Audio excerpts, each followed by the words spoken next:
அனைவருக்கும் வணக்கம். இப்பொழுது நம்ம இச்சை உடம்பு என்ற தலைப்பில் பார்த்துட்ருக்கோம். அது இந்த பிராணமய கோஷத்தையும் அன்னமய கோஷத்துக்கு அடுத்து இச்சை உடம்பாக தான் வருது. சரிங்களா? அந்த வகையில் நம்ம பார்க்குறது அதில் சக்கரங்கள், இச்சை உடம்பில் சக்கரங்கள் எப்படி இருக்குது அப்படின்ற பார்க்க போகிறோம்.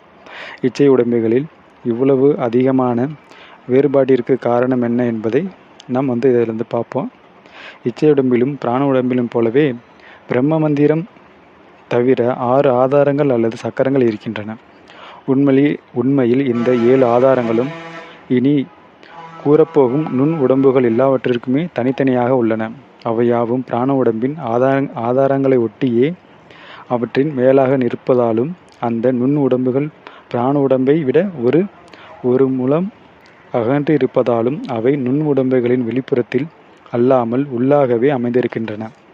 அவற்றிலும் முன் சொன்ன குண்டலினி, ஜீவசக்தி, பிராணசக்தி ஆகிய 3 சக்திகள் வேலை செய்து அந்தந்த உடம்பிற்கு உருவத்தையும் உயிரையும் இயக்கத்தையும் கொடுக்கின்றன. அந்த 3 சக்திகளையும் அச்சக்கரங்கள் உறிஞ்சக்கூடிய அளவை பொறுத்தவை ஆகும். அந்தந்த உடம்புகளின் வளர்ச்சி, நிலைமை, உயர் தாழ்வு, சிறுமை, பெருமை முதலியவன ஆகும். ஆன்மாக்களில் இழிந்தவர் என்றும் கெட்டவர் என்றும் யாருமில்லை. தாழ்ந்த ஆன்மாக்கள் என்றும் அதர்மர் என்றும் சொல்லப்படுவர். ஆன்மா வளர்ச்சியில் ஆரம்ப பாட்டிலுள்ளவர், அதாவது ஆன்மாக்களை உத்தமர், மத்திமர், அதமர் என்று குறை கூறும் முறையில் அழைப்பதற்கு பதிலாக அவரை குழந்தைகள், வாலிபர், முதியவர் என்று பிரிப்பதை பொருத்தமுடையது. அவருள் குழந்தை ஆன்மாக்களுடைய இச்சையுடம்பு கட்டுப்பட்ட வரம்புடைய முட்டை உருவமாக இல்லாமல் புகைசுறு போலவும் பறந்து செல்லும் மேகம் போலவும் மொத்தகாரமாய் விளிம்பு சிதறி உதறியாக அலைவீசி கொண்டிருக்கும். அவர்கள் உறங்கும் பொழுது அன்ன உடம்பிற்கு மேலான புகைசுறு போல அதிகமான உணர்ச்சியுமின்றி மிதந்து கொண்டிருக்கும். அன்ன உடம்பிலின் அவற்றினுடைய நரம்புகள் மிக திண்ணியமானவையாக இருக்குமானால் நுண்மையாகிய உணர்ச்சிகள் அவர்கள் மூளைக்கு புகுதவில்லை.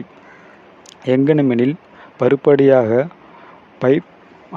பாய்ப்பாட்டம், வெறியாட்டம், வில்லுப்பாட்டு போன்றே அவருக்கு களிப்பை ஊட்டுமே தவிர நுண்ணுடம்பையாகிய பண்புகளும் இச்சைகளும் வீணாகங்களும் அவர்களுடைய நரம்புகளின் ஆழ்பட அலைகளும் உண்டு பண்ணுவதில்லை. பயத்தினால் மாடன் கோவில், காளி கோயில்களில் வழிபட முடியுமே தவிர பக்தி என்பதை அவர்களால் உணர முடியாது. அவர்கள் காமத்தை தவிர காதல் என்பதை அனுபவிக்க இயலாதவர். கல் கிடைக்கக்கூடிய சமயத்து வெறும் காப்பியை விரும்புவர். கருவாடு கிடைக்கக்கூடிய சமயத்து வெறு அன்னத்தை விரும்புவர். அது அல்லாமல் அவர்களுடைய உடம்பமைப்பை தவிர அவர்கள் குற்றமல்ல. அவர்கள் விகாச முறையில் விலங்குகளுக்கு அடுத்தபடியில் இருப்பதால் மிருகங்களைப் போலவே அவர்கள் விதிவிலக்கென்பதற்கு அறியார். அதனால் தமக்கு முரட்டு சுபாவமுள்ள உணர்ச்சி அலைகள் கிட்டும் வண்ணம் அவர்கள் பஞ்சமா பாதங்களை சிறு பிள்ளைகள் போல யாதோரும் தயக்கமின்றி இயங்குவர்.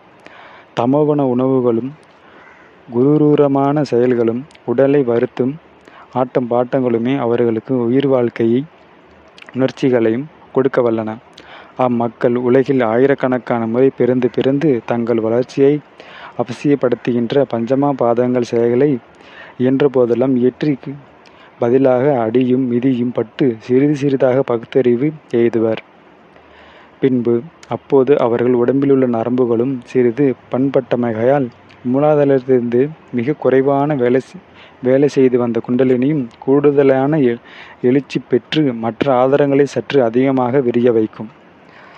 இச்சையுடம்பிலுள்ள நாபி ஆதாரங்கள் அவ்வாறு சிறிதாக கூடுதலாக விரியும் பொழுது புகைசூறு போல சிதறி நின்ற இச்சையுடம்பின் வரம்புடைய முட்டை உருவம் முட்டையுருவம் பெற்று தன் மேற்பட்ட புவர்லோக அலைகளை நம் காற்றில் சூடு, குளிர்ச்சி உணர்வதைப் போல பொதுப்படையாக உணரும்.